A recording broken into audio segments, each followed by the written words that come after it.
राज्यातील स्थानिक स्वराज्य संस्थांच्या निवडणुकीबाबत आज सुप्रीम कोर्टामध्ये सुनावणी। आजच्या सुनावणीमध्ये राज्यातील स्थानिक स्वराज्य संस्था निवडणुकीचं भवितव्य ठरणार।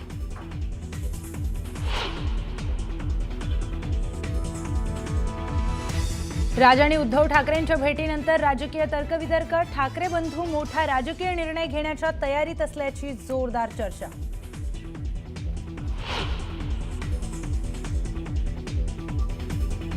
काय ते रस्ते, काय त्यांची अवस्था, मलाच पालकमंत्री असल्याची लाज वाटते।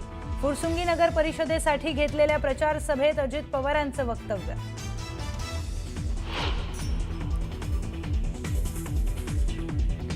अजितदादांची आमदार मनोज घोरपडेंवर टीका। पहिल्यांदाच ते आमदार झाल्याने अर्ध्या हळकुंडाने पिवळे झालेत, तर सामान्य माणूस आमदार झाल्याने त्यांना पाहवत नाही। जयकुमार गोरेंचा पलटवार।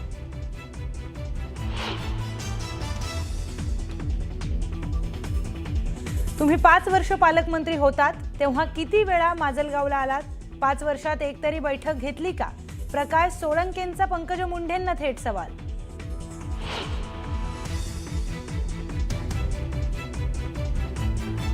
मला 2 तारखेपर्यंत युती टिकवायची आहे। भाजप प्रदेशाध्यक्ष रवींद्र चव्हाणांचं मोठं वक्तव्य। तर पुढेही युती टिकवायची की नाही हेही त्यांनाच विचारा। श्रीकांत शिंदेंचा पलटवार।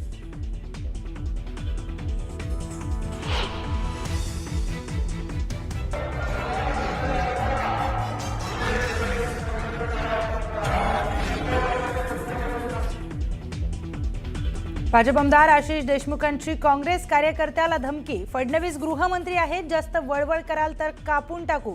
नागपुरातील प्रचार सभेत आशिष देशमुखांचं वादग्रस्त वक्तव्य।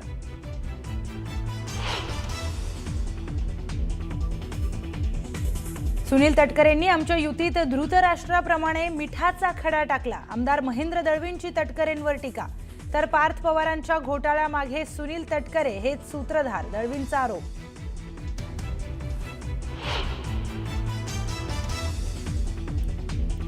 आज त्रिभाषा समिती साधणार मुंबईकरांशी संवाद। पहिलीपासून 3 भाषा शिकवल्या जाव्या अथवा नाही यावर त्रिभाषा समिती नागरिकांची मतं जाणून घेणार।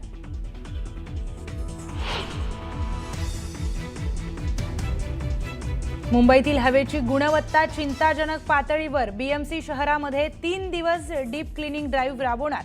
मुंबईतील प्रमुख रस्त्यांवरील धूळ कचरा हटवणार, तर काही बांधकामांवर बंदी। वर्ध्याच्या हिंगणघाटमध्ये मुख्यमंत्री देवेंद्र फडणवीसांची जाहीर सभा होणार आहे। दुपारी 1 वाजता भाजप उमेदवाराच्या प्रचारार्थ फडणवीस सभा घेणार आहेत। नशिराबादमध्ये गिरीश महाजन यांची कॉर्नर सभा पार पडली। भाजप शिंदेसेना युतीच्या उमेदवारांवर विश्वास ठेवत नगर परिषदेवर पहिल्यांदाच भाजपचा झेंडा फडकवण्याची संधी द्या, असं आवाहन गिरीश महाजन यांनी केलं। नगर परिषद निवडणुकीच्या प्रचाराला काही दिवस शिल्लक असल्यानं जळगावच्या चोपड्यात उमेदवारांचा होम टू होम प्रचाराकडे कल दिसून येतोय। अधिकाधिक मतदारांना आपल्याकडे आकर्षित करण्याचा उमेदवारांचा प्रयत्न आहे।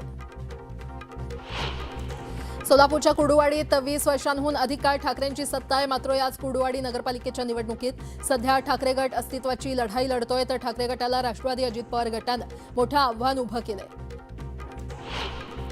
एकनाथ शिंदे किती नगर परिषदा दत्तक घेणार, त्यांनाही मर्यादा आहे। 10 वर्षांपासून त्यांच्याकडे नगरविकास खातं आहे, पण अनेक नगर परिषदांना त्यांनी भरीव निधी दिलेला दिसत नाही। त्यामुळे दिलेली आश्वासनं पूर्ण होणार नाहीत, असा टोला माणिकराव कोकाटे यांनी लगावलाय। छत्रपती संभाजीनगर मनपा निवडणुकीसाठी प्रसिद्ध झालेल्या प्रारूप मतदार याद्यांमध्ये मोठ्या प्रमाणात चुका आढळल्यात। एका प्रभागातील हजारो नावं थेट दुसऱ्या प्रभागात गेल्याचं समोर आलंय।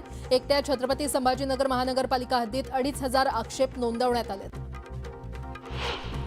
धाराशिव नगरपालिका निवडणुकीचा प्रचार जोरदार सुरू आहे। जिल्ह्याचे पालकमंत्री शिवसेना उमेदवारासाठी आज प्रचार सभा घेणार आहेत। उमरगा इथे काँग्रेस आणि शिवसेनेची युती झाली असून या युतीवर टीका होते। साताऱ्यातील रहिमतपूर या ठिकाणी नगरपालिका निवडणुकीकरता भाजपची सभा झाली। यावेळी मंत्री शिवेंद्रराजे भोसले यांनी राष्ट्रवादीच्या घड्याळ चिन्हावर टीका केली। वेळ आता कमळाची आहे, घड्याळाची वेळ चांगली नाही, असा टोला त्यांनी लगावला।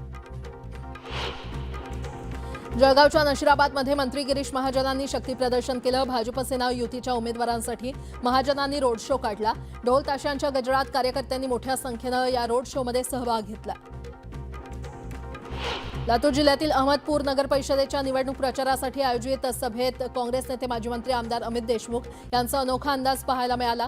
एक गीत गात त्यांनी मतदारांना मौसम बदलण्याचं अर्थात मतरूपी आशीर्वाद काँग्रेस महाआघाडीच्या उमेदवारांच्या पारड्यात टाकण्याचं आवाहन केलं।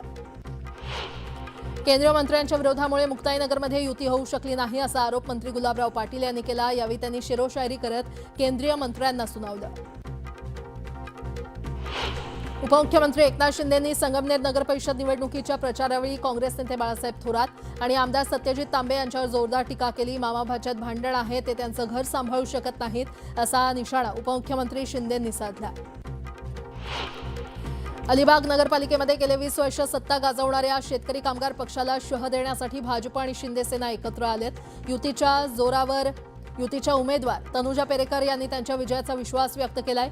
अलिबागमधील डम्पिंग ग्राउंडच्या समस्येवर विशेष लक्ष केंद्रित करणार असं आणि हा आपण प्रश्न मार्गी लावणार असल्याचं आश्वासन त्यांनी दिलंय। काही ठिकाणी महायुतीमधील दोन्ही पक्ष समोरासमोर असले तरी ही रणनीती वरिष्ठांना विचार करून केलेली आहे। विरोधकांना कोणतीच जागा द्यायची नाही या उद्देशानं महायुतीमधील पक्ष काही ठिकाणी एकमेकांच्या विरोधात उभे राहिलेत असं मंत्री आशिष शेलार यांनी म्हटलंय। नाना पटोले यांची कॉपी करत देवेंद्र फडणवीस यांनी टीव्ही आणि पेपरमध्ये देवाभाऊ असं नाव छापायला सुरुवात केली अशी टीका काँग्रेस प्रवक्ते हनुमंत पवार यांनी केली आहे। मात्र महाराष्ट्रात नानाभाऊ हा एकच भाऊ आहे असं पवार म्हटलं।